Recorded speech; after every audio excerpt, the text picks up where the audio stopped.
Señor, venga tu reino, nos dice, hágase tu voluntad como en el cielo, así también en la tierra. Así que esta es la petición que vamos a tratar esta tarde, pero antes de eso vamos a orar, hermanos. Señor, Dios nuestro, te damos gracias porque nos concedes seguir aprendiendo de este modelo, de esta oración. Ayúdanos a ver las riquezas que hay aquí para tu pueblo, para tus hijos, y que podamos acercarnos, Señor, a ti por medio de Cristo, con esa confianza, con esa cercanía, con esa intimidad. Y, Señor, enséñanos, síguenos enseñando a orar conforme a tu voluntad. Lo pedimos, Padre, en el nombre de Jesús. Amén. En esta oración del Padre Nuestro hemos dicho ya entonces, invocamos a Dios como nuestro Padre, oramos que su nombre sea tratado de una manera sagrada, pedimos que su dominio particular avance sobre el mundo y sea consumado, y ahora con esta petición rogamos por hacer su voluntad. En esas ideas que hemos visto hay un desarrollo lógico. Encontramos primero el apelativo del Rey, por eso decimos Padre Nuestro. Encontramos también el nombre del Rey, santificado sea tu nombre. Encontramos el reino del Rey, venga tu reino. Y ahora encontramos, hermanos, la voluntad del Rey. ¿Qué es lo que el Rey desea de sus súbditos? Decimos, hágase tu voluntad. Como lo dice el puritano Thomas Manton, antes, cito aquí, oramos que Dios reinara sobre nosotros, y ahora pedimos por un corazón tierno y humilde para que podamos ser gobernados por Él. Cristo no es nuestro Rey, dice él, cuando hacemos nuestra propia voluntad. Fin de la cita. Vamos a ver entonces el significado de la petición, como lo hemos venido haciendo, y después algunas aplicaciones. La frase completa nos dice, hágase tu voluntad, como en el cielo, así también en la tierra. Pensemos entonces en el significado de estas palabras. En primer lugar, hágase tu voluntad. Vamos a pensar en esa primera parte. Hágase tu voluntad. ¿Qué es lo que estamos pidiendo con esa oración? Pregunta, hermanos, pregunta capciosa. ¿Se cumple siempre la voluntad de Dios? ¿Sí? Entonces, ¿por qué estamos pidiendo por la voluntad de Dios? Si la respuesta es sí, tendríamos que preguntar, ¿y por qué oraríamos de esta manera? Hágase tu voluntad.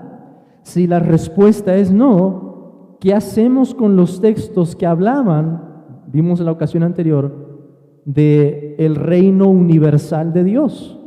Como dice Nabucodonosor en Daniel capítulo 4. Que no hay nada ni nadie que pueda cuestionar a Dios, que todos hacen su voluntad. Bueno, la cuestión está en que debemos hacer, así como hicimos una distinción para hablar del reino, debemos hacer una distinción para hablar de la voluntad de Dios. Si no, esta oración no tendría mucho sentido. Debemos pensar en la voluntad de Dios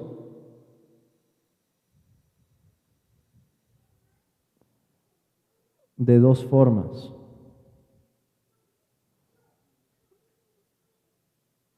Y algunos, estoy seguro, ya saben a dónde voy.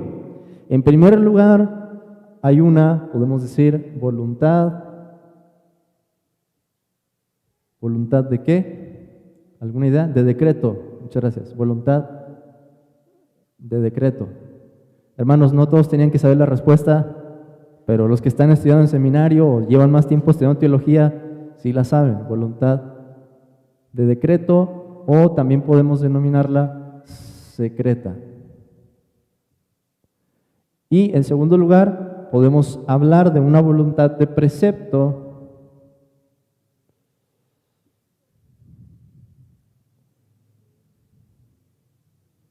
o lo llamamos también voluntad revelada. ¿Cuál es la diferencia aquí? Piensen, por ejemplo, Romanos 9, 19. Vamos a ver qué dice ese pasaje, Romanos 9, 19.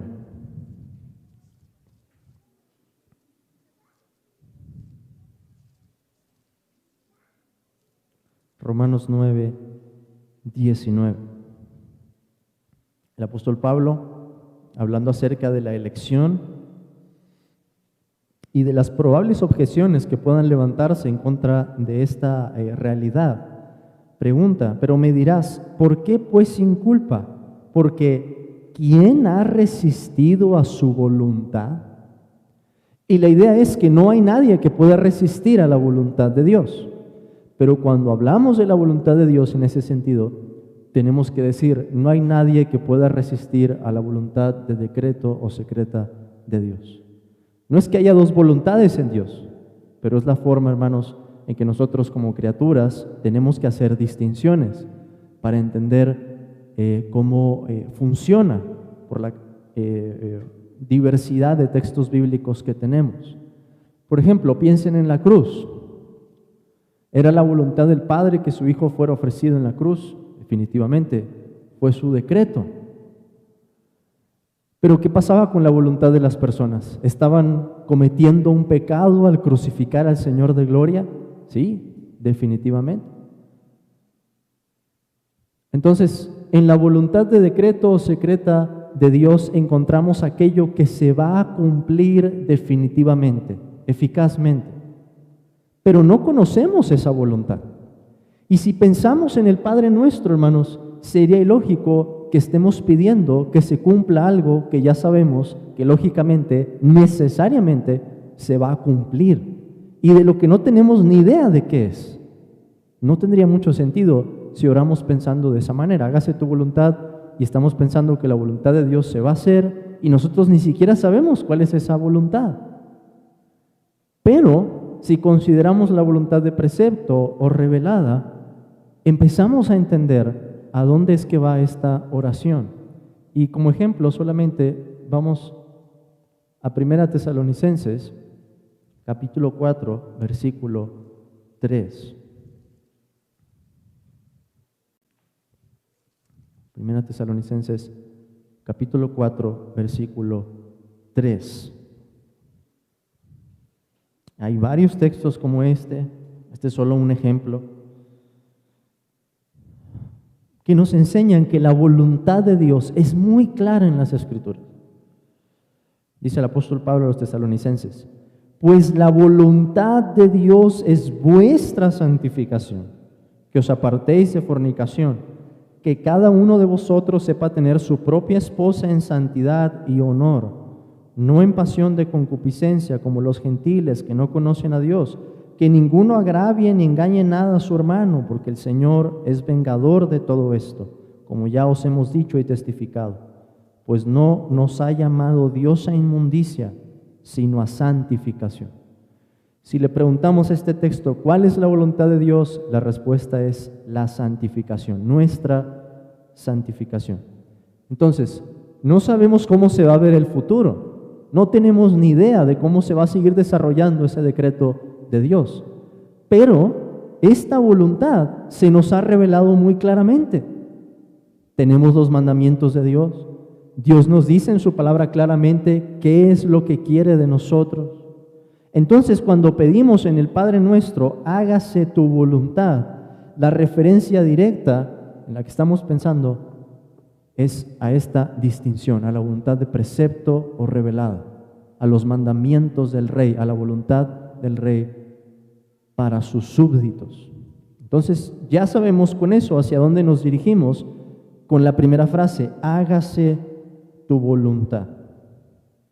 Dice el puritano William Perkins, él lo resume y hace una paráfrasis de esta parte diciendo, cito, oh Señor, puesto que tú eres nuestro Rey, danos la gracia para que seamos buenos súbditos al obedecer tu voluntad. Pero hay algo más en la oración, no solo estamos pidiendo por hacer o que se haga la voluntad de Dios de forma general. Hay una manera por la que estamos pidiendo en que se haga, y eso nos lleva a la segunda frase, en la que decimos, como en el cielo, así también en la tierra. Voy a borrar aquí. Como en el cielo,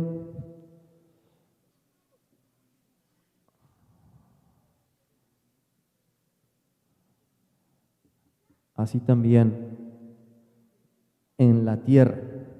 Este es un marco comparativo. Hay una comparación aquí de cómo se hace la voluntad de Dios en el cielo y cómo queremos que se haga en la tierra.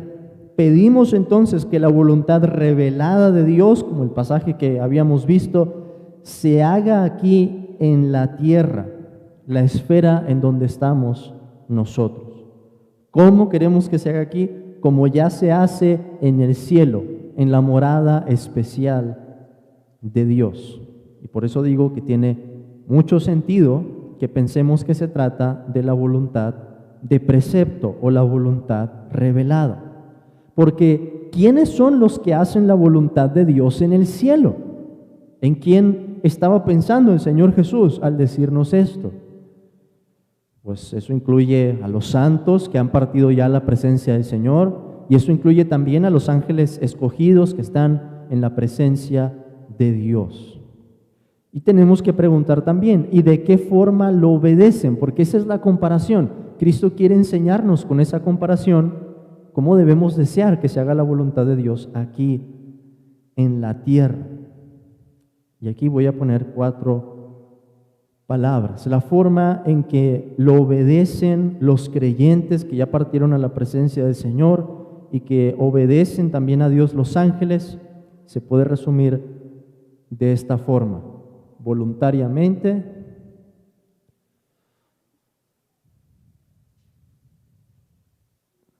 prontamente,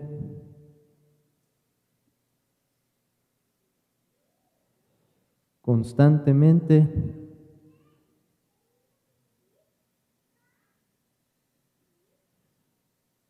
y una palabra más aquí, también podemos decir fielmente.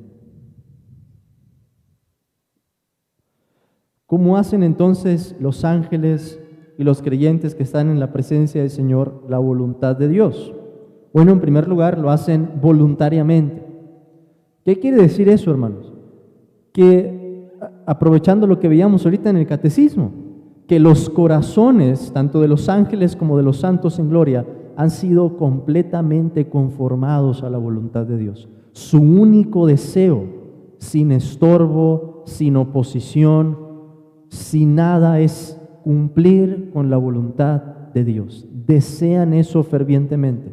Y su deseo no está mezclado con algo, con alguna otra motivación. Su deseo no está mezclado con pecado o con queja.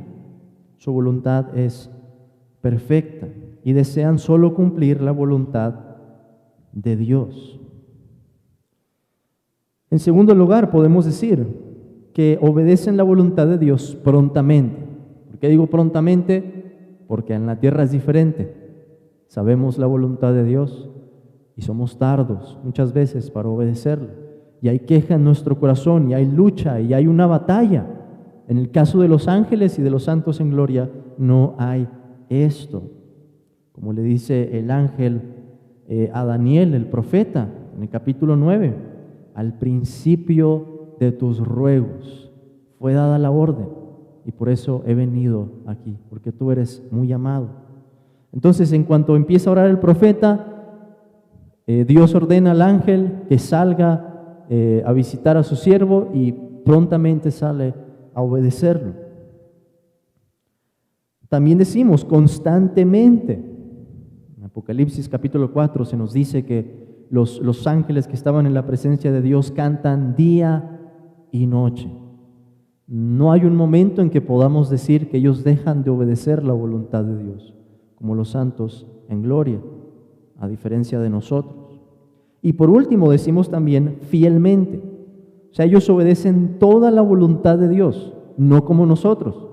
Nosotros algunas veces nos cuesta más obedecer un mandamiento que obedecer otro. Hay concupiscencias en nuestro corazón hay un combate entre nuestros miembros y podemos ser selectivos en nuestra obediencia, decir, este mandamiento es más sencillo que este mandamiento me es más fácil, porque encuentro que con este mandamiento mi corazón se opone más, me cuesta más.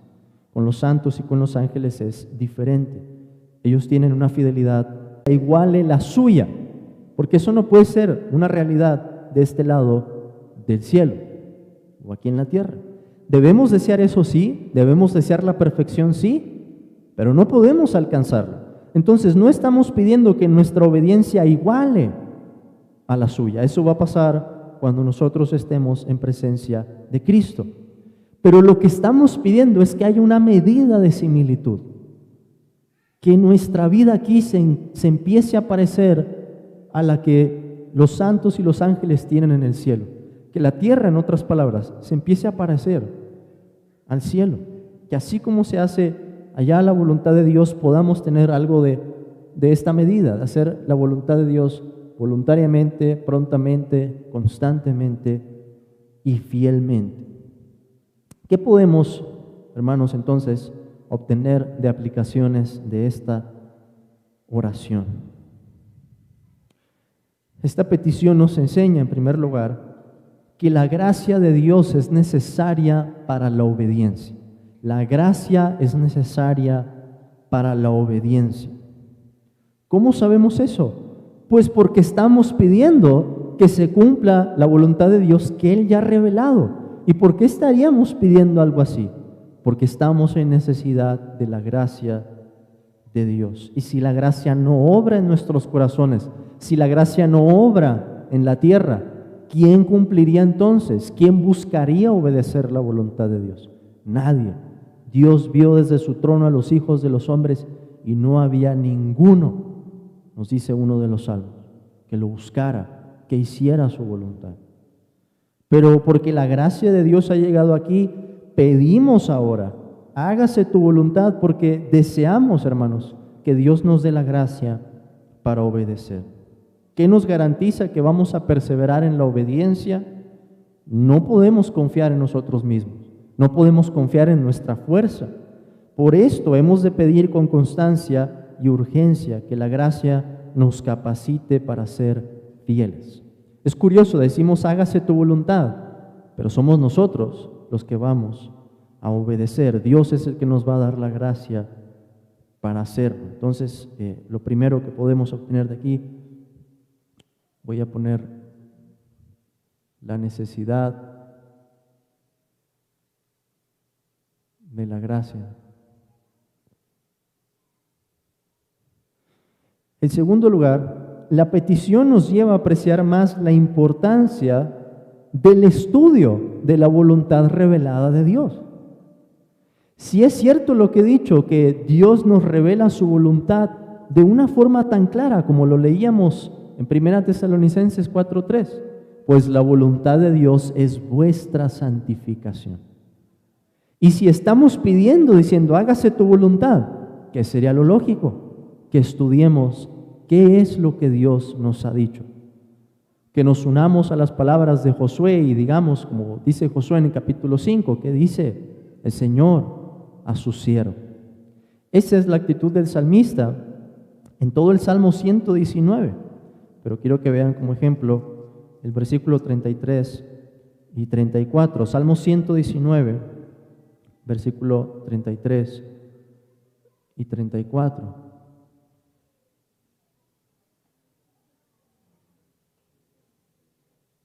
Salmo 119. Salmo 119, versículo 33 nos dice: enséñame, oh Jehová, el camino de tus estatutos, y lo guardaré hasta el fin. Dame entendimiento, y guardaré tu ley, y la cumpliré de todo corazón. ¿Qué pide el salmista entonces? Primero, conocer bien la voluntad de Dios que ha sido expresada en los mandamientos, y después la gracia para cumplirla. Entonces, nosotros hacemos lo mismo, hermanos, al pedir de esta forma. Debemos buscar estudiar la voluntad de Dios. Y para eso tenemos 66 libros para seguir aprendiendo qué es lo que Dios quiere de nosotros. Tenemos su palabra. En tercer lugar, hermanos, esta petición recalca la importancia de la autonegación.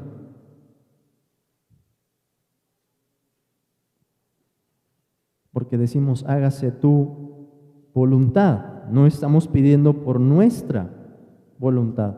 Así como dijo nuestro Señor Jesucristo en Lucas capítulo 22. Lucas capítulo 22, versículo 42. Cuando estaba orando en el huerto del Getsemaní, el Señor dice, Padre, si quieres, pasa de mí esta copa, pero no se haga mi voluntad, sino la tuya. Es lícito, hermanos, expresar nuestro deseo en la oración. Es lícito expresar nuestro lamento, nuestro dolor, nuestra dificultad y decir, Señor, ¿cómo me gustaría que las cosas no fueran así? Pero me someto a tu voluntad, me someto a tu voluntad. Esta petición nos dice eso, hágase tu voluntad. Y esta es en la vida. Y todo eso tiene que ver con, hermanos, renunciar a nuestra voluntad para anteponer la voluntad de Dios, de nuestro Rey. Justamente hemos dicho ya, venga tu reino. Y ahora decimos que se haga la voluntad de nuestro Rey. Esta oración además reprende nuestra desobediencia y la rebelión que se manifiesta en nuestro corazón. ¿Por qué? Porque ¿cuál es el contraste que hay entre nuestra obediencia y la obediencia que tienen los santos y los ángeles en la presencia del Señor? Voy a poner aquí también, hay una reprensión. ¿Cómo se ve ese contraste, hermanos? Pues simplemente hay que cambiar estas palabras, ¿verdad? Simplemente hay que decir voluntariamente, pues hay voluntad en la vida cristiana, pero con dificultades, con luchas, con queja incluso muchas veces. Prontamente nosotros podemos decir, muchas veces somos tardos para obedecer la voluntad de Dios. Constantemente en nuestra vida somos inconstantes. Fielmente puede existir o existe cierta infidelidad en nosotros, en querer escoger un mandamiento, en decir, este me parece fácil, me gusta cuando me hablan de esto, pero no me siento muy bien cuando me están hablando de este pecado o de este otro. Si somos honestos, debemos decir, esta oración también reprende nuestra desobediencia, porque la obediencia de los santos y los ángeles contrasta con lo que pasa aquí en la tierra. Esta oración además nos enseña que debemos orar por un corazón sincero, con un deseo ferviente y constante de obedecer a Dios. Hay que orar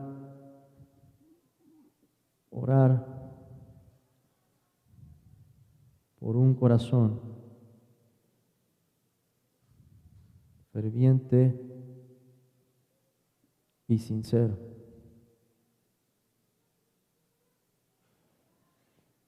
Hágase tu voluntad. ¿Qué estamos pidiendo ahí o qué viene incluido en esa oración? La disposición, el deseo, la actitud del corazón para decir, Señor, me entrego totalmente, yo quiero cumplir tu voluntad. Y por último, hermanos, podemos hablar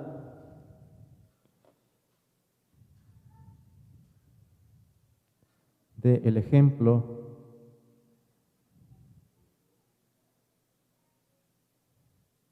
perfecto. ¿Quién es el ejemplo perfecto de cómo se ve esta oración en la práctica día con día?